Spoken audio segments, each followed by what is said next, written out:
crypto-monnaie, la vue est là. Chaque semaine, des nouveautés sous nos pas. Investisseurs, gardez la foi. Eh bien, le bonjour sur Hero Finance pour le récap crypto hebdo de la semaine 43, c'est-à-dire la semaine écoulée du 13 au 20 octobre 2025. Nous allons, comme à notre habitude, faire 3 parties. La première sur les nouveautés depuis la semaine en cours, puis l'étude de différents index, et enfin, en dernière partie, l'étude des graphiques, des chartes de Bitcoin, Ethereum et Solana principalement. Je rappelle pour ceux qui regardent que je peux changer ou en faire en plus si il est demandé dans les commentaires ceci. Cette semaine, nous allons utiliser principalement comme soutien visuel le journal du coin. Je leur remercie pour le travail qu'ils ont fait, donc c'est pour ça que je n'hésite pas à les nommer. Et c'est donc parti. Premièrement, 3 géants bancaires japonais s'associent pour faire un stablecoin adossé au yen pour permettre le transfert de monnaie beaucoup plus rapide, mais le Japon, qui était plutôt réticent, rentre dans la danse, et ça c'est très bien. Nous pouvons voir les 3 des grosses banques japonaises qui sont Mitsubishi UFJ, Sumitomo Mitsui et Mizuho. Encore une progression de l'écosystème auprès des institutionnels. Deuxièmement, que se passe-t-il? Sommes-nous vraiment en France? La France va lancer la première bourse d'actions tokenisée d'Europe.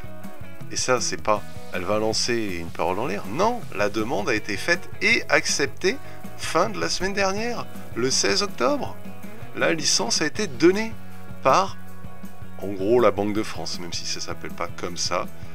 L'avantage, c'est que on va être les premiers en Europe, puisque les États-Unis ça a déjà été fait, on va être les premiers en Europe à pouvoir tokeniser des valeurs et les mettre en crypto, donc échangeable 24 heures sur 24, 7 jours sur 7. Ensuite, dernière nouveauté de la semaine. Dans les Hauts-de-Vienne, dans le 87, les escrocs se font passer pour la police et demandent donc aux personnes naïves toutes leurs données crypto et donc siphonnent leur wallet. Sachez que la police n'a pas le droit de vous demander vos données crypto, vos mots de passe et ce qu'il y a à l'intérieur. Surtout si cela arrive, vous ne répondez pas. Jamais la police ne pourra vous demander ça. Jamais, jamais, jamais quelqu'un des forces de l'ordre n'est autorisé à vous demander plus que ça. C'est comme votre banquier.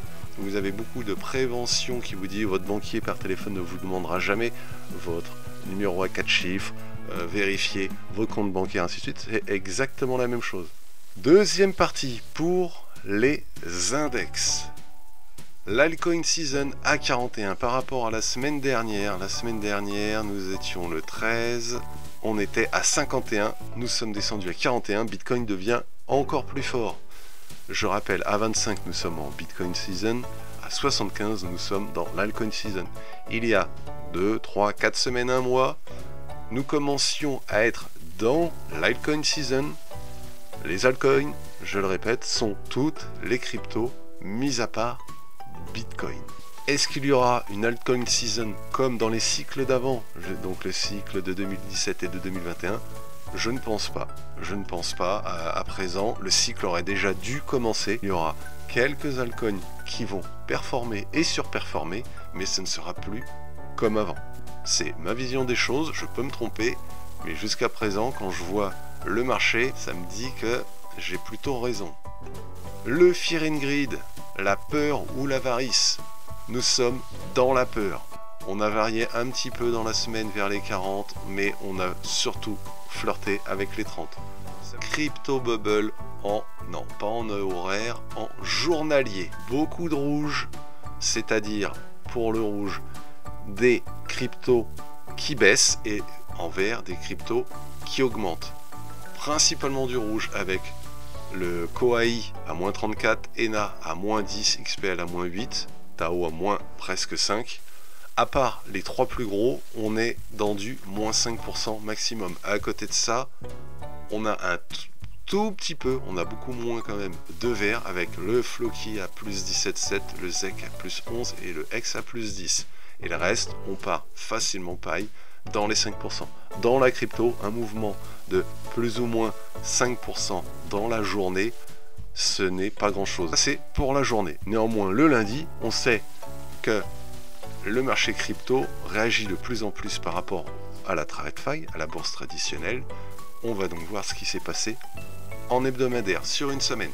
Et là, sur une semaine, on voit bien, depuis le vendredi d'il y a 10 jours, avec Trump qui a fait malheureusement son tweet à la Trump, pour dire on va se venger des méchants chinois qui sont très méchants, plus 100% de taxes sur tous les produits. Le marché crypto qui était plutôt euphorique s'est beaucoup calmé. Je répète qu'il y a eu 20 milliards vendredi d'il y a 10 jours de liquidation en une demi-heure. Celui d'avant, c'était celui de FTX où il y avait eu 1,9 milliard en une journée.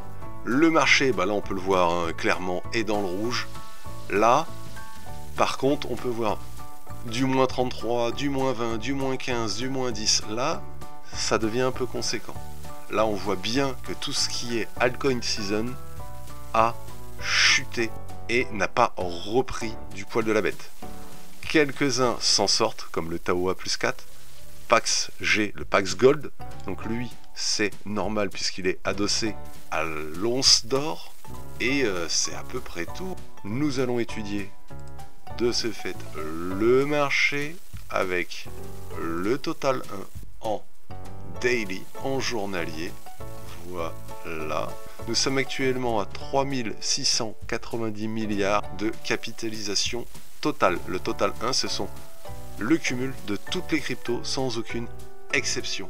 Un RSI de 43, moyenne du RSI de presque 45. Nous sommes donc dans le neutre. Le RSI, c'est est-ce qu'on est en vente, en survente, en achat, en surachat. On n'est pas encore en vente. On reste encore dans la gamme neutre. Le neutre, c'est à partir de 40. Par rapport à la semaine dernière, avec l'énorme bougie dont je vous ai parlé, celle avec 20 milliards, nous sommes quand même remontés par rapport au pire point de il y a 10 jours. Les volumes sont clairement en baisse. Le marché a ramassé et maintenant, il essaye de se calmer pour peut-être repartir de plus belle. Là, pour le moment, on enchaîne 3 journées de hausse avec le week-end et aujourd'hui. La ligne jaune est toujours bien au-dessus, elle fera office de résistance, c'est la moyenne mobile 20, la moyenne mobile 50 en rouge est dessous, elle est toujours haussière. Nous avons donc une tendance court moyen terme en hausse et nous sommes toujours dans un range allant de 3000 à 3730 milliards. Est-ce que c'est la même chose sur le total 2? Nous allons le voir tout de suite. Le total 2, c'est toutes les crypto-monnaies moins Bitcoin. Pareil, on peut voir l'énorme bougie du vendredi d'il y a 10 jours, les volumes qui sont également descendants. Mais aujourd'hui, et voilà, là on peut voir que le marché fait une toupie rouge. Le marché est donc beaucoup moins fort que Bitcoin. RSI de 42, moyenne du RSI de 44, donc on reste dans le neutre. La moyenne mobile 20 est descendante et fera office de résistance. La moyenne mobile 50 est toujours haussière. Donc la tendance de fond pour les crypto-monnaies, pour les altcoins, est toujours haussière. Les altcoins subissent un peu aujourd'hui par rapport à Bitcoin. Nous partons maintenant sur le roi des cryptos, Bitcoin. Par rapport à la semaine dernière, ici je voyais le marché remonter. C'est pas du tout ce qui s'est passé. On a chu et là on s'est arrêté à la très forte résistance des 102, 105 000. On est à 110 000, c'est aussi un très gros palier. On est au milieu de deux gros supports, celui-là jusqu'aux 105 000 et après les 117, 120 000. J'ai repris la semaine dernière mon TP, on revient à break-even au neutre. Le RSI de 44, moyenne du RSI de 45, donc légèrement supérieur par rapport au total 1 et total 2. Les volumes sont très très bas. On a eu beaucoup de volumes sortants en fin de semaine et là ce week-end et aujourd'hui, c'est des volumes entrants. Même type de courbe, moyenne mobile 20 au-dessus à 115 000, presque 116 000. Actuellement, on est donc à presque 110 500 et nous avons la moyenne mobile 50 qui fait aussi office de résistance. Elle est toujours haussière, cela ne change donc pas la tendance de fond. J'aimerais bien atteindre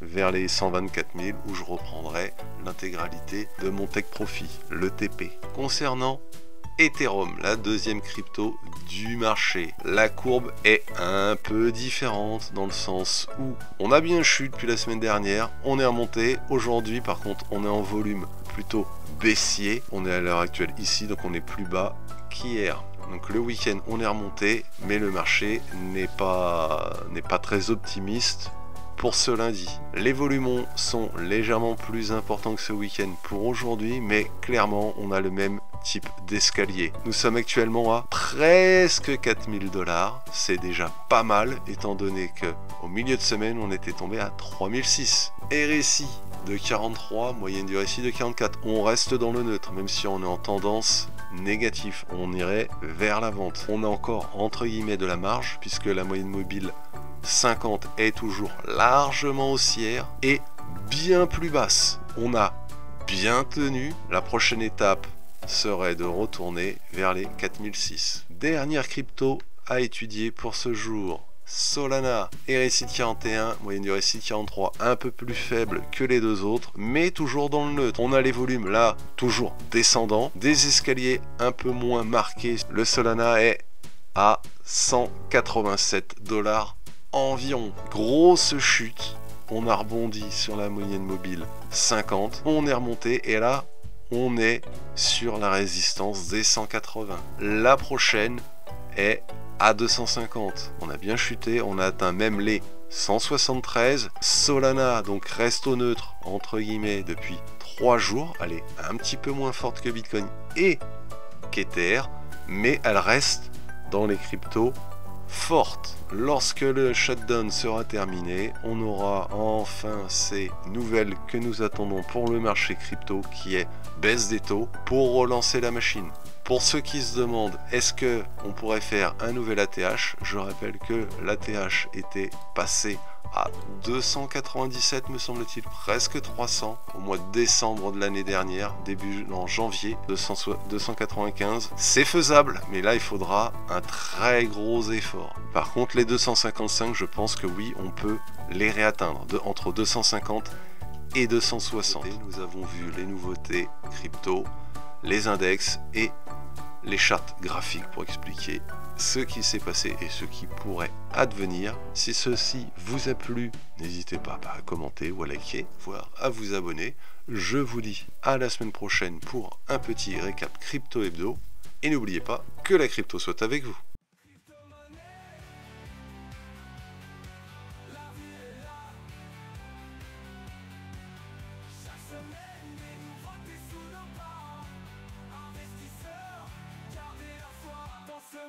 Digital, on trace la voie.